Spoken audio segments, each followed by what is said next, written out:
Yeah, but Your Excellency, let me just follow up on something in your opening remarks when you said you had spoken with the president and on a separate occasion, his handlers on a separate occasion. So what was his response when you spoke to him about this? His response, Mr. President has a set mind. Let me tell you, I have spoken to him personally. And his outing publicly also confirms what he told me. Mr. President believes that for peace to reign in Nigeria, there must be open grazing. There must be provision for cattle routes. There must be provision for grazing areas. And according to him, Mr. President feels that those grazing areas that were enacted, especially in the northern states, and cattle routes, those who have encroached on it, because I raised it with him, and he insisted that those who have encroached on it should be relocated. And that was why I told him that, look, we're no longer in the 50s.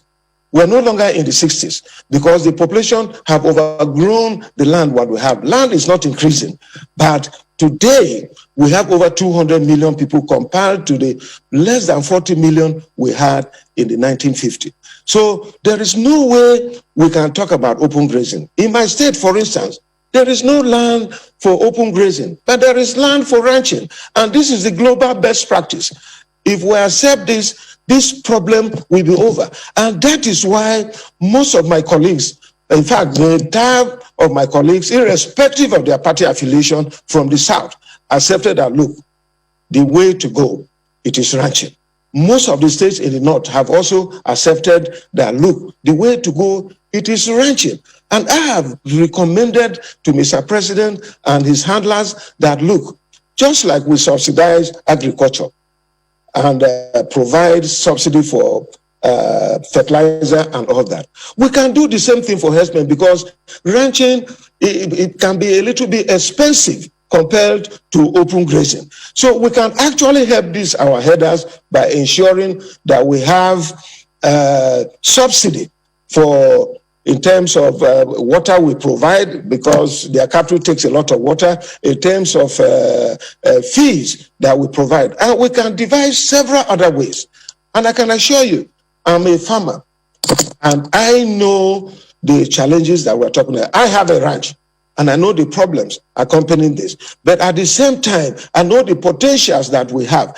This is another way that we can provide millions of opportunities, millions of jobs, and also empower our people who, for now, when they cultivate rice and harvest the straw or soya beans, when they harvest the straw and all that, is wasted and it is burnt. This can be turned into feeds. That is what I use in my ranch. And I've been saying that we can do all this. But Mr. President doesn't believe that. So I was not too surprised, but I was disappointed that after the entire country is talking about ranching. You have heard what Raji said, and many other responsible Nigerians who want this to be solved. But because I think Mr. President is pushing me to think that what they say about him, that he has a hidden agenda in this country, it is true, because it is very clear that he wants to Fulanize.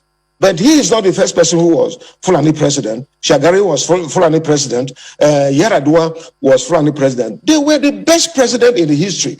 But President Buhari is the worst president when it comes to issues of security and keeping his promises. Go back and check in 2015.